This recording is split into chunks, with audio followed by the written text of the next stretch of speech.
Dozens of protesters bringing I-95 to a standstill during the height of rush hour. Police responding immediately from the air and on the ground. It's good for us, because these white folks think they can rule the world, especially VCU. They think they own the whole world, but they don't. God owns this world. Black Lives Matter! But take a look around.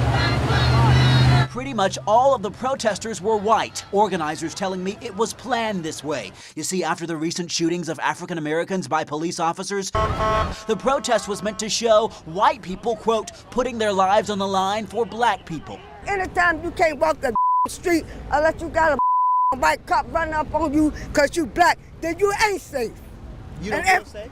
No, I don't feel safe, not with them. Keep in mind, Richmond Police, VCU Police, and State Police all responded here to the 9564 interchange along Belvedere Street, where we're hearing at least 13 protesters were arrested. And as you can imagine, this all caused quite the headache for drivers. Frustrated viewers posting on my Facebook page, lock them all up, and no matter what they are protesting, you're on the interstate blocking traffic, endangering your lives as well as others. Yes, it is unfair that people are being stranded from going home, but it's also unfair that African American young men are being killed on a daily basis at the hands of police officers. Unacceptable. Jamila Grant was leaving work and decided to join the protesters. And I think this should have been done actually in the morning. Stop people from going to work and opening businesses and from the city from making money. Because when money is being tapped into and it hurts the city, then a difference is going to be made. So absolutely, this is correct. A look inside shows ashen walls, soot-covered steps, and clearing the halls with shovels. The ceiling's all black and there's debris everywhere. This is Father Gino Rossi's home, where welders may have started a fire here in the back, working on gutters.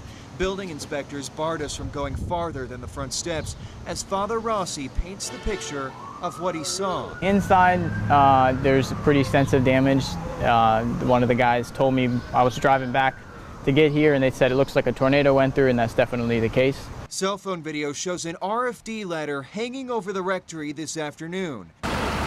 The fire brought under control just before 4 p.m. The fire started in the back area of the roof.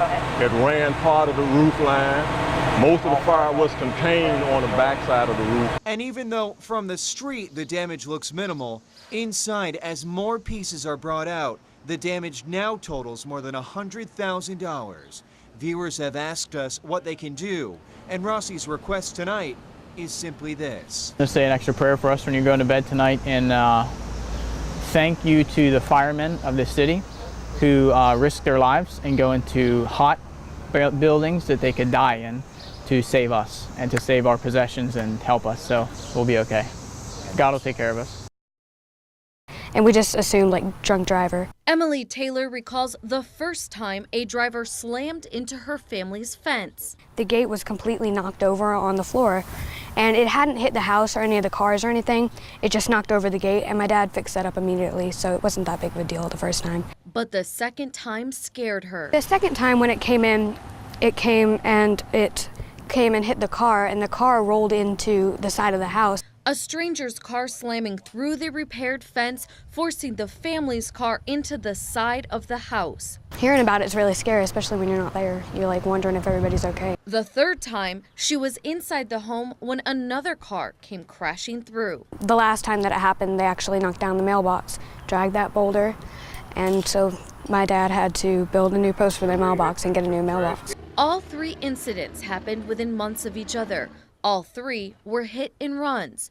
The roads intersecting here have had a high number of hit and runs, accidents, and speeding infractions just since the beginning of this year. They need something more than a stop sign right there to prevent it. Loggy are we? With crackers and care. They eat right out of the hands. Jonathan Braun feeds chickens flocking his own yard. Oh yeah, names, everything. I got one named Fisher, one named Sonia, and then another one Jerry because she got like a feathery beard. Between the beards and beaks is a bond. They're always pampered too much. Between a boy who feels isolated amongst his peers. Delays in the speech and everything. Diagnosed with autism at a young age. Went through the different programs to get him at school. The poultry provides more than just companionship. It's always trying to get him to to learn the value of teaching him the chores. He's got to have water. They've got to be, feed.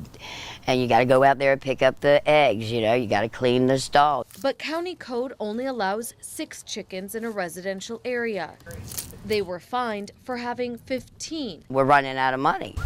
So they split up the hens Monday morning. Now Jonathan has 7, which according to the county is still one too many. She got another sister named Blondie, and she's the alpha of the chickens.